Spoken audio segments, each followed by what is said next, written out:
नमस्कार, आप सभी का स्वागत है हमारे इस खास कार्यक्रम 121 में। आज हमारे साथ मौजूद हैं शंकर महादेवन जी। शंकर महादेवन जी को किसी परिचय की आवश्यकता नहीं है, अपने आप में इस देश का बड़ा नाम है। शंकर जी, आपका बहुत बहुत स्वागत है। नमस्ते सर।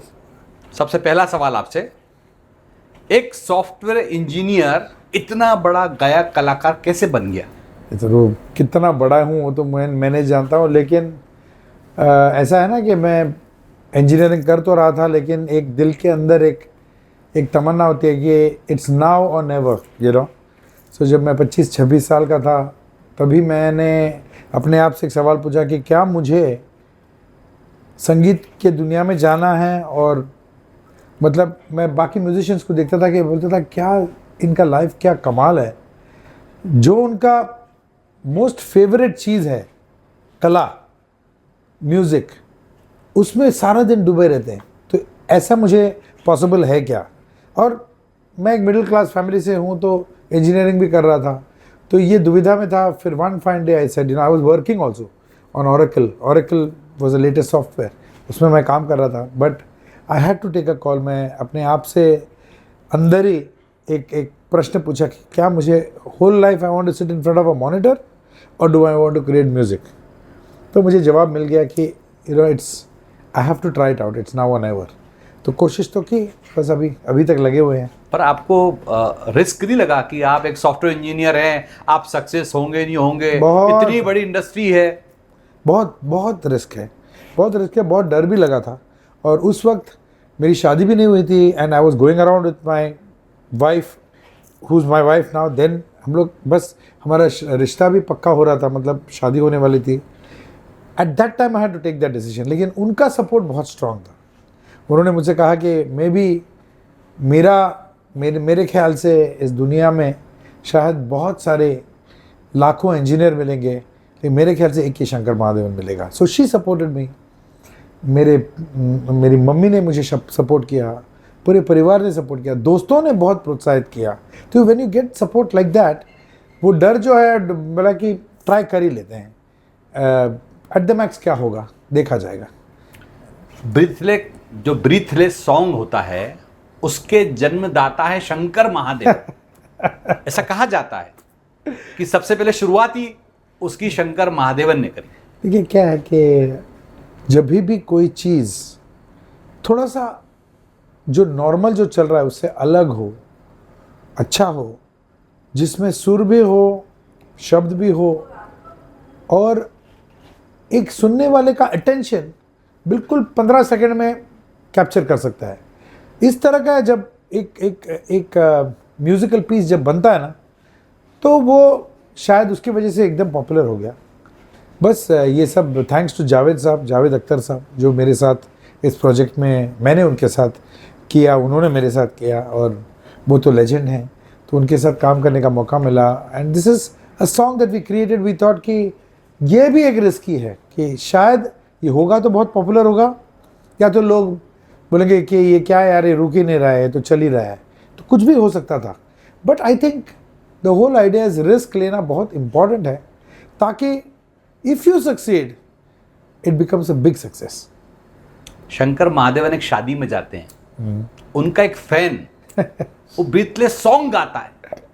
कैसा लगा आपको कि देखिए कि आज के युवा भी इतने बड़े फैन है शंकर महादेवन के? देखिए ये बहुत ही कमाल का एक एपिसोड है। वो मेरे एक बहुत क्लोज मित्र हैं, उनके बेटे का शादी था, और वो मेरा बहुत बड़ा फ़ैन है।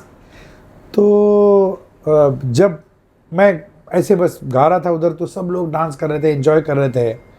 तो एक मौका आया, उसको मैंने स्टेज पे बुलाया और बोला कि क्या गाना चाहोगे? तो उसने कहा मैं ब्रेथलेस गाना चाहूँगा। तभी मैं चौंक गया, बिकॉज बाकी सारे गाने तो ठीक है, 4-4 लाइन का मुखड़ा होता है, 8 लाइन का अंतरा होता है, ये तो इतना। अगर उस लड़के ने ब्रेथलेस को सीखा है, इसका मतलब है कि वो एकदम सच्चा फ़ैन है। तो मैंने कहा चलो साथ में गाते हैं, और आप देख ही रहे। उसके बाद लोगों ने जो उसको प्यार दिया और बहुत जो उसकी तारीफ़ की, it was a wonderful thing. और बस ये it's a truly special moment जिसमें मुझे लगा कि आई एम ब्लेस्ड। जो संगीत प्रेमी हैं, जो पब्लिक संगीत को पसंद करती है, उनका प्रश्न है कि आने वाले समय में जो नए युवा इस फील्ड में आ रहे हैं उनका भविष्य किस तरह से देखते हैं? क्योंकि आपका दौर था, पूरा 90s का दौर हमने देखा तो काफ़ी अच्छा दौर है, पर चिंतित है कहीं ना कहीं। जो म्यूज़िक पसंद करता है, गाने पसंद करता है, उसकी एक चिंता है कि जो नई पीढ़ी आ रही है, आप तो कई जगह जज बन के जाते हैं, आप देखते हैं, जी। तो आप क्या रियलाइज करते हैं कि आने वाले समय में देश में किस तरह के संगीतकार मिलेंगे, किस तरह के गाने वाले रहेंगे, किस तरह के, क्या उनका फ्यूचर क्या रहेगा? अच्छा, इसका मेरे पास 2 जवाब है जी। एक तो आप कोई भी रियलिटी शो आप देखो, आप खुद मुझसे ज़रूर यूल एग्री विथ मी कि क्या टैलेंट है, क्या बच्चे गा रहे हैं, क्या गुणी कलाकार हैं, कितना मेहनत कर रहे हैं, कितना फोकस्ड है। अगर ये रियलिटी शोज़ नहीं होते तो समझो एक छोटा सा एक गांव से एक लड़का जो इंडिया में कहीं अंदर पैदा हुआ है, जिसको भगवान माँ सरस्वती ने टैलेंट दिया है, उसको कहीं पर भी उसका टैलेंट शोकेस करने का कोई चांस ही नहीं मिलता था। So thanks to these reality shows कि हमारे सामने, हमारे घर में, हॉल रूम में जो टेलीविज़न है उसमें पूरे देश भर से टैलेंट हमारे सामने आता है। एटलीस्ट एक फोकस तो है कि अगर मैं आज रियाज़ करूं तो मैं फलाना एक रियलिटी शो में जा सकता हूं, ये सब जजेस है, इनके सामने मैं गा सकता हूं, ये म्यूज़िक डायरेक्टर है, शायद मुझे गाने का मौका दे। मैंने मेरे ज़िंदगी में कम से कम 28 से लेके 32 आर्टिस्ट्स को रियलिटी शो से मैंने लेके मेरे अपने पिक्चर में गवाया, क्योंकि मैं 30 साल से मैं भी म्यूज़िक कंपोजिंग कर रहा हूँ। ये एक बात हुई। दूसरी बात जो है, इस पीपल जो आर्टिस्ट्स हैं, जो कलाकार हैं, इतने इम्पेशेंट है आज की तरफ। This is the flip side of it. एक फ्लिप साइड है, जल्दी से सक्सेस चाहते हैं। एक मिनट में उनको लोग गाना बनाना नहीं सोचते हैं, बोलते हैं कि 1 मिनट का रील बनाता हूँ मैं। 1 मिनट का रील आप सोचोगे बनाना, अरे आप गाना बनाओ और गाने से रील बनाओ। वो 1 मिनट का रील ही बनाते हैं क्योंकि उनको क्विक सक्सेस चाहिए, quick, everything should be fast. But जितना क्विक वो सक्सेस मिलता है उतना ही वो स्पाइक नीचे आ जाता है। So I just would like to tell our artist कि इतना टैलेंट है, इतने अच्छे कलाकार हैं, whether it is singers, whether it is writers, whether it is dancers हो या लिरिसिस्ट हो, इतने अच्छे भरे हैं। But I think they should be a little patient, और जो आर्ट फॉर्म है उसके थोड़ा और डेप्थ में जाए, थोड़ा और सीखें। आपके ऊपर है कितना आप सीखना चाहते हैं, आपके ऊपर है कि आप कितना डीप जाना चाहते हैं। आपको राग रागिनी सीखना है कि नहीं सीखना है, कोई आपको प्रेशराइज नहीं करेगा, सो आप डीप जाओ, सीखो, अपना कला पे इन्वेस्ट करो, invest in your art, success will follow.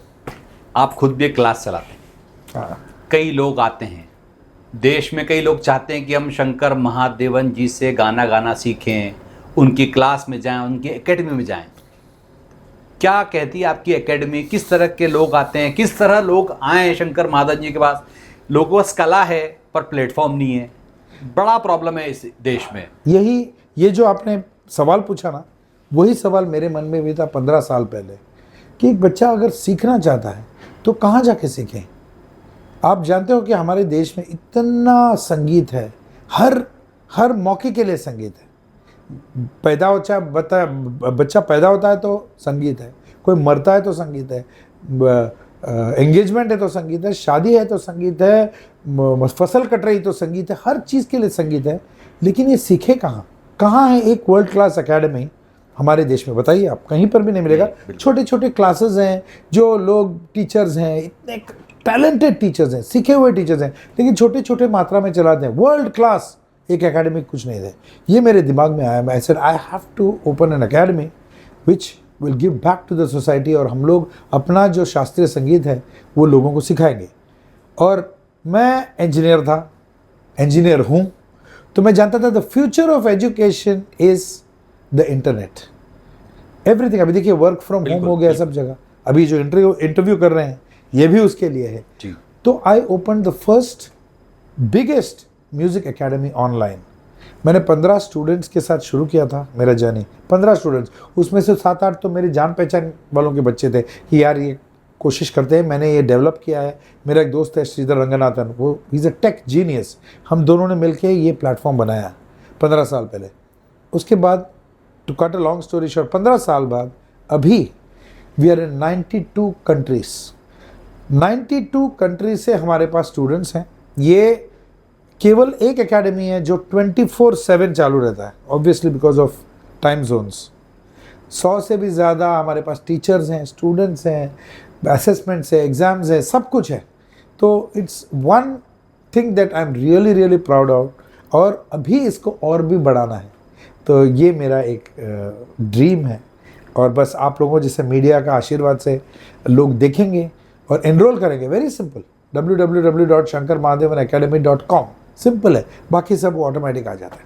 आपने कोविड के दौरान अपने फैंस के लिए ऑनलाइन उनको गाने सुनाना चालू करा था। करेक्ट।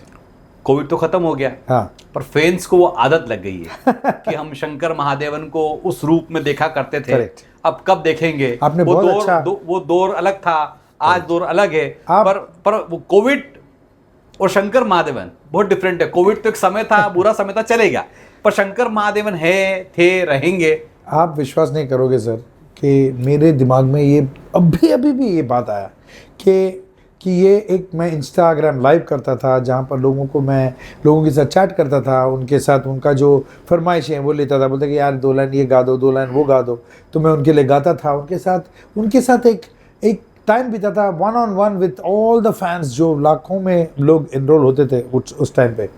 तो उसके बाद all of us got busy. Covid होने के बाद सारा जो काम है, इतना सारा काम, टूरिंग, शोज, म्यूज़िक एकेडमी, सब चालू हो गया।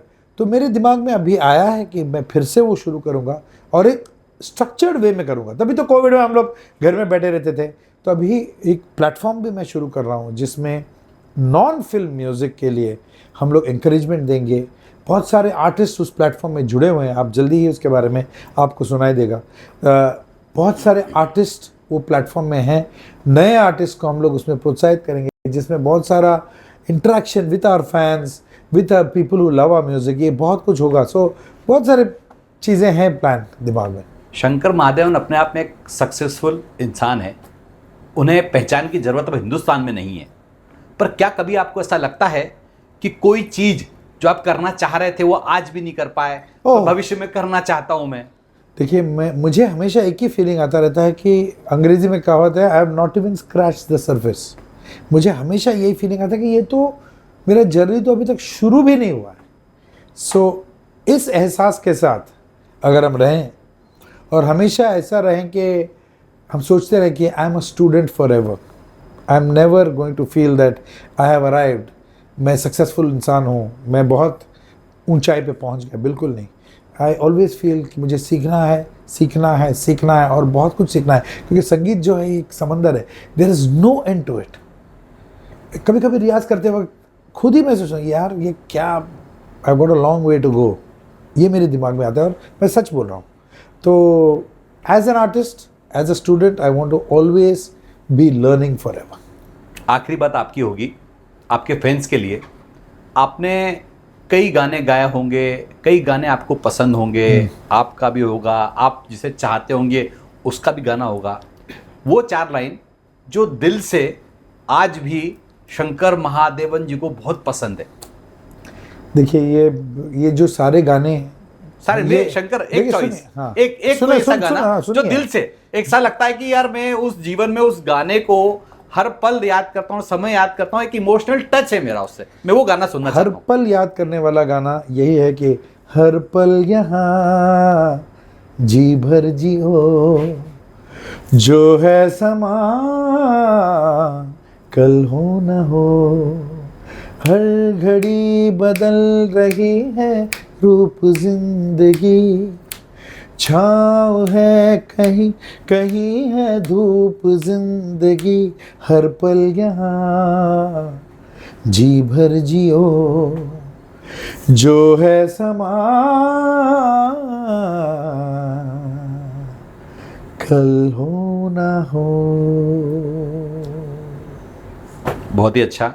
शंकर जी, हमसे बात करने के लिए बहुत बहुत धन्यवाद। ये थे शंकर महादेवन जी, जिन्होंने हमसे विशेष चर्चा की। आप लगातार देखते रहिए HBTV न्यूज़। धन्यवाद, नमस्कार। Thank you. Thank you.